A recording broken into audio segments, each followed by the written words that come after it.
देखिए, किसान आंदोलन के दौरान यूनियन के साथ 6 दौर की बातचीत हुई।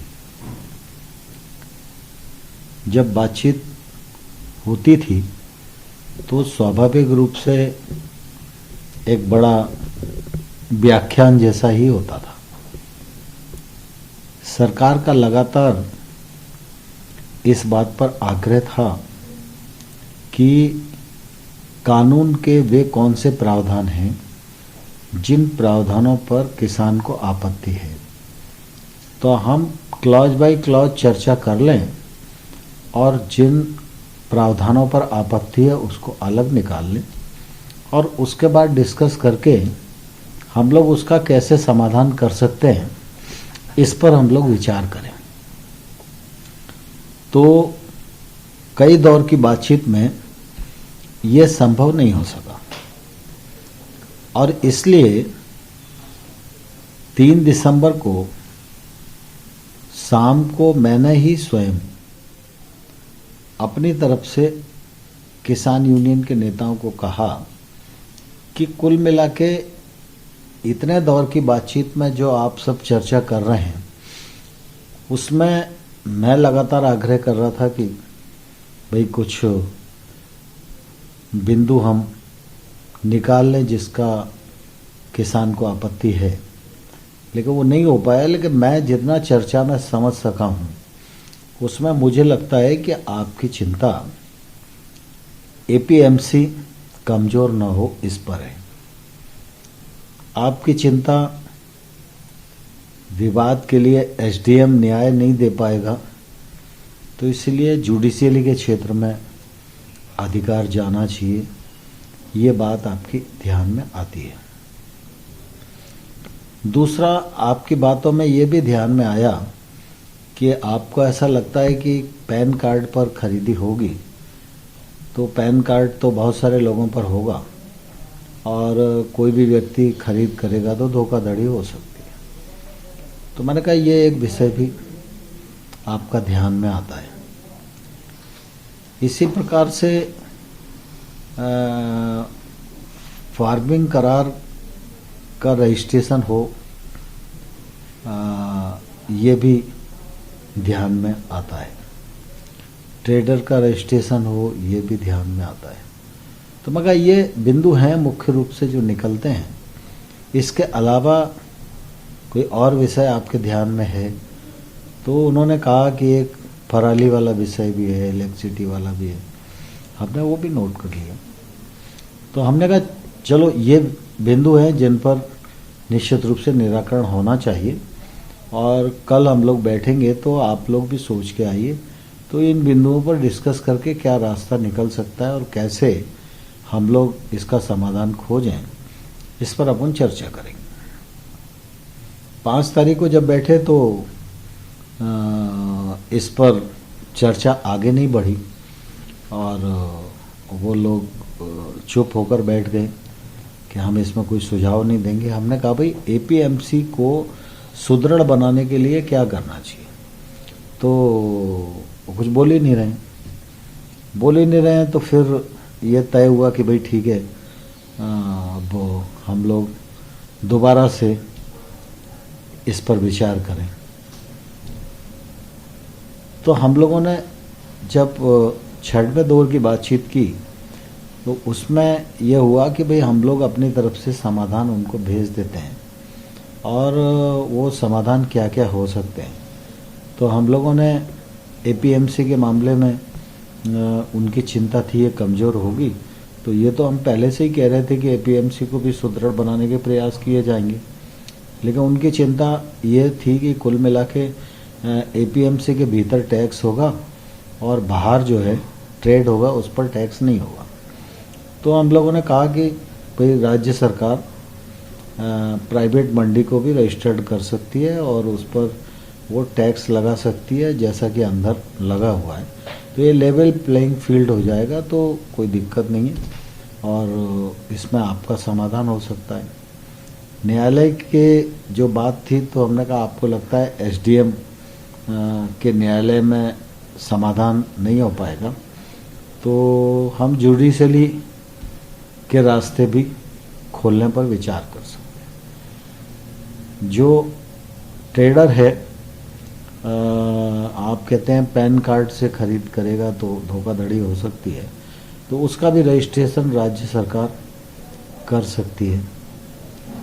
पराली के बारे में हम लोगों ने कहा कि भाई वो जो ऑर्डिनेंस है उसका हम समुचित समाधान आपके हिसाब से करेंगे। बिजली के मामले में उनका जो आग्रह था तो उस मामले में भी हम लोगों ने उनको कहा कि भाई कुल मिला के जैसी व्यवस्था पहले थी वही व्यवस्था रहेगी और हम लोग उस दिशा में बातचीत करेंगे। अब ये सब प्रस्ताव उनके पास हैं और उन लोगों ने जो विचार किया तो उस पर कोई टिप्पणी हम लोगों के पास तो नहीं आई। मीडिया के माध्यम से ध्यान में आता है कि उन्होंने प्रस्ताव को खारिज कर दिया, तो मैंने भी कल प्रेस करके फिर कहा था कि भाई कुल मिला के इन प्रस्ताव पर यूनियंस को कुछ कहना है तो निश्चित रूप से बातचीत कर सकते हैं। इसमें कुछ रह गया हो तो उन पर भी बातचीत कर सकते हैं। तो अभी बातचीत की कोई प्रस्ताव उनकी तरफ से आया नहीं है, लेकिन जैसे ही प्रस्ताव आएगा तो हम लोग उस पर बातचीत करने को तैयार हैं। सर, किसानों ने अपनी तरफ से कि बिल वापस होगा तभी बातचीत आगे बढ़ेगी। टिकैत जी का भी आज एक वक्तव्य है जिसमें उन्होंने कहा है कि थोड़ा सरकार पीछे हटे, थोड़ा हम वो बिल वापस लेंगे, हम घर वापस जाएंगे। आपको लगता है जो आपने इतने समाधान दिए हैं उसका कोई नतीजा नहीं निकल रहा है? आगे का रास्ता क्या हो सकता है? ये मुझे लगता है रास्ता निकलेगा, मैं आशावान हूँ और मैं आपके माध्यम से किसान यूनियंस के लोगों को कहना चाहता हूँ गतिरोध उन्हें तोड़ना चाहिए। सरकार ने आगे बढ़कर प्रस्ताव दिया है, सरकार ने उनकी जो मांगे हैं उनको समाधान करने के लिए प्रस्ताव उनके पास भेजा है और कोई भी कानून में जो प्रावधान पर आपत्ति होती है तो प्रावधान पर ही चर्चा होती है और जो आपत्ति उनके ध्यान में आई उन आपत्तियों को निराकरण करने की हमने कोशिश प्रस्ताव में की है और इसलिए उन्हें आंदोलन समाप्त करके और वार्ता का रास्ता अपनाना चाहिए। अगर कोई बात और भी करने की जरूरत है तो सरकार बात करेगी। सर, संसद में पास होने के बाद सरकार ले सकती है और अगर ले सकती है उसका कोई प्रोविजन है? और इससे महत्वपूर्ण सवाल कि सरकार क्या सोचना भी चाहती है कि इनमें से कोई कानून वापस हो जाए? नहीं, देखिए सवाल इसका है कि भारत सरकार ने जो कानून बनाया बहुत सोच समझ के बनाया, विचार पूर्वक बनाया, किसानों के जीवन स्तर में बदलाव लाने के लिए बनाया, किसानों के साथ जो वर्षों से अन्याय हो रहा है उसको दूर करने के लिए बनाया, किसान बेहतर जिंदगी जी सकें, फायदे की खेती कर सकें, इस नियत से कानून बनाया है। लेकिन फिर भी हम ऐसा मानते हैं कि हम ही सर्वशक्तिमान नहीं हैं, यूनियंस के दिमाग में भी कोई बात हो सकती है, तो बात करके उसमें सुधार करने के लिए सरकार तैयार है। सर, सरकार तैयार है, डेट लेंगे, क्योंकि सरकार की जिम्मेदारी किसानों के प्रति है पर आम आदमी के प्रति भी है जिसको दिक्कतों का सामना करना पड़ रहा है बॉर्डर ब्लॉक होने की वजह से। अब तो किसान संगठन ये भी कह रहे हैं कि वो इंटेंसिफाई करेंगे अपनी इस एजिटेशन को। मैं आपके माध्यम से किसान यूनियंस के लीडर्स को और किसानों को कहना चाहता हूं कि आंदोलन जब होता है तो किसानों को भी परेशानी हो रही है। सर्दी का सीजन है, कोविड का संकट है, किसान बड़ी रिस्क में पड़े हुए हैं और लीडर्स जो है उसमें बढ़कर जो नेतृत्व करना चाहिए और किसानों के हित की बातों को डिस्कस करना चाहिए, उसमें कहीं ना कहीं कोई गतिरोध शायद होगा जिसके कारण वह बात नहीं बढ़ पा रही है। लेकिन आंदोलन से जनता को भी परेशानी होती है और जनता दिल्ली की परेशान हो रही है, इसलिए जनता के हित में, किसानों के हित में उनको अपने आंदोलन को समाप्त करना चाहिए और वार्ता से करने का प्रयास करना चाहिए। नहीं, मैं आशा करता हूं कि किसान भाइयों ने अभी तक आंदोलन को अनुशासित बनाकर रखा है। लोकतंत्र में अपनी बात कहने का, आंदोलन करने का अधिकार सबको है, लेकिन कोई भी सार्वजनिक संपत्ति, सरकारी संपत्ति और जनता की परेशानी ये न हो, यह भी चिंता यूनियंस को करनी चाहिए और इस जिम्मेवारी को भी यूनियन को महसूस करना चाहिए। तो देखिए, दरअसल क्या है, लोकतंत्र में भय का कोई सवाल नहीं होता। लोकतंत्र में सरकार, जनता, किसान सब एक दूसरे के पूरक हैं और सरकार में जो लोग बैठे हैं वो किसानों की बेहतरी के लिए काम कर रहे हैं। गत 6 वर्षों में प्रधानमंत्री नरेंद्र मोदी जी ने जो ऐतिहासिक काम कृषि के क्षेत्र में किया है वो इतिहास में कभी नहीं हुआ। एमएसपी को 1.5 गुना करने का काम था। यूपीए सरकार चाहती तो 10 साल में कर सकती थी, लेकिन वो निर्णय नहीं ले पाई। मोदी जी ने लागत पर 50% मुनाफा लगाकर एमएसपी घोषित करने का काम किया और उसका फ़ायदा पूरे देश भर के किसानों को मिल रहा है। एमएसपी खरीद की सीमा पर खाद्यान्न की सीमा भी बढ़ाई और इस बीच में उपार्जन लगभग दोगुने से अधिक हुआ है मोदी जी के कार्यकाल में। अगर यूपीए गवर्नमेंट को देखेंगे और मोदी जी के 6 साल देखेंगे तो लगभग दोगुने से ज़्यादा की खरीद मोदी जी के समय में एमएसपी पर हुई है। मोदी जी के नेतृत्व में 10,000 एफपीओ बनाने का काम देश भर में चल रहा है, जिसमें 6,850 करोड़ रुपया मोदी सरकार खर्च करने वाली है। गांव में इंफ्रास्ट्रक्चर पहुँचे, खेती फायदे का धंधा बने, किसान के अपने उत्पादन को रोकने की क्षमता उसकी बढ़ सके, वाजिब मूल्य मिले उसका वो इंतज़ार कर सके। इसलिए गांव-गांव में इंफ्रास्ट्रक्चर विकसित हो, वैल्यू चेन विकसित हो। इस दृष्टि से प्रधानमंत्री जी ने 1 लाख करोड़ का इंफ्रास्ट्रक्चर फंड बनाने का काम किया है, जिसमें लगभग 1500 करोड़ रुपया अभी नीचे छोटी पैक्स को प्रोजेक्ट के लिए जारी भी कर दिया है। इन सब चीज़ों का निश्चित रूप से फ़ायदा आने वाले कल में मिलने वाला है। कृषि से संबंधित जो क्षेत्र हैं उनके लिए भी, चाहे फिशरीज हो, चाहे वो एनिमल हस्बेंड्री हो, चाहे हर्बल खेती हो, छोटी फूड प्रोसेसिंग यूनिट हो, मधुमक्खी पालन हो, सबके लिए आत्मनिर्भर पैकेज में मोदी सरकार ने प्रावधान किया है और इसका सबका फायदा आने वाले कल में किसानों को ही मिलने वाला है। और ये जो रिफॉर्म आए हैं, इन रिफॉर्म में ट्रेड बिना टैक्स के होगी तो इसका फ़ायदा भी किसानों को मिलेगा। भ्रष्टाचार पर अंकुश लगेगा, बिचौलियों की समाप्ति होगी और किसान को अपने उत्पादन के वाजिब दाम मिल सकेंगे और कॉन्ट्रैक्ट फार्मिंग के माध्यम से बुआई के समय ही उसको फसल का उचित मूल्य जिस पर वो करार कर सके, इसकी गारंटी मिल सकेगी। किसान महंगी फसलों की ओर आकर्षित होगा, किसान टेक्नोलॉजी से जुड़ेगा, किसान अच्छा बीज और अच्छे पेस्टिसाइड का उपयोग करेगा, वो वैश्विक मानकों के अनुरूप खेती कर सकेगा, अपने उत्पादन की गुणवत्ता को बढ़ा सकेगा, जिससे उसका उत्पाद एक्सपोर्ट भी हो सकेगा, प्रोसेसिंग भी हो सकेगी और इससे किसान को ज़्यादा पैसा मिलेगा। इस दिशा में भारत सरकार काम कर रही है। ये देखिए, दरअसल क्या है, एमएसपी का इन कानूनों से कोई ताल्लुक नहीं है और एमएसपी के मामले में प्रधानमंत्री जी ने भी कहा और मैंने भी लोकसभा और राज्यसभा के फ्लोर पर जनता को आश्वस्त किया है।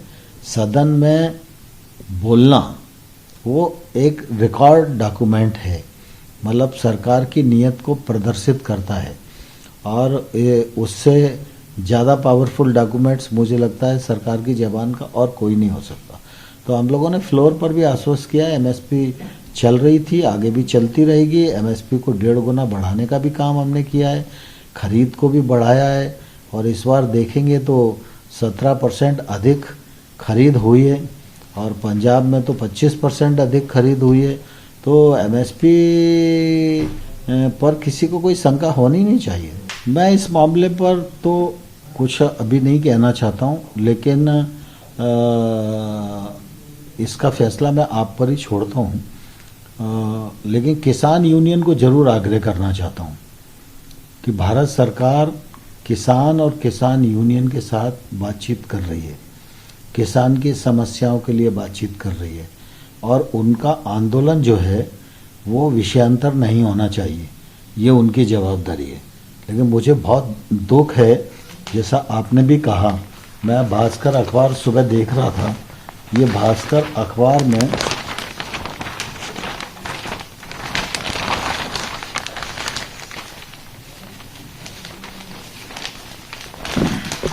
जो ये फोटो छपा हुआ है, मैं इसको दिखाना चाहता हूँ आपको कि ये क्या प्रदर्शित करता है।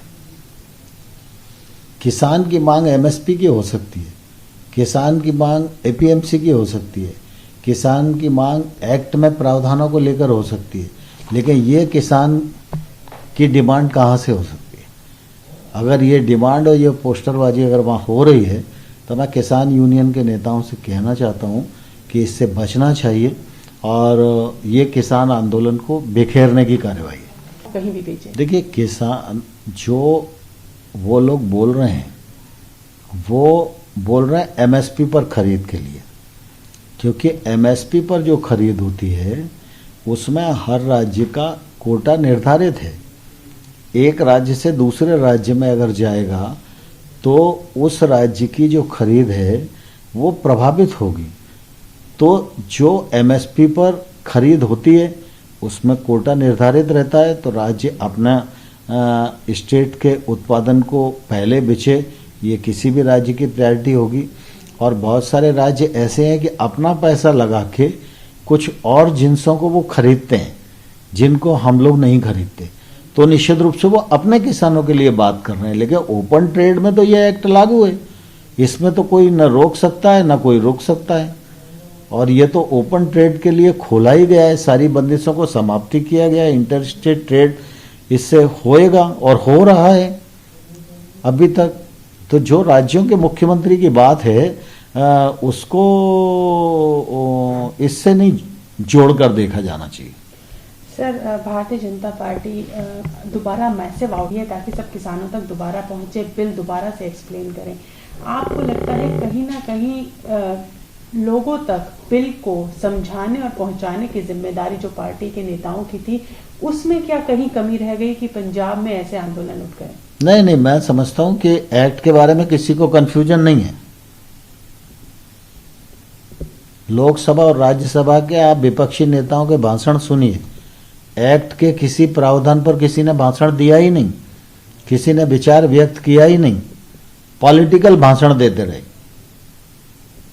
और इसलिए मैं बार बार किसान यूनियन के लोगों को कहता हूं कि पॉलिटिकल भाषण जैसे हम लोगों को विचार नहीं करना चाहिए, हमको क्लॉज बाय क्लॉज विचार करना चाहिए। और हम लोगों ने जो उनकी बात को सुना, उस पर से जो हमको लगा, उसके कारण हम लोगों ने उनको प्रस्ताव भी दे दिया।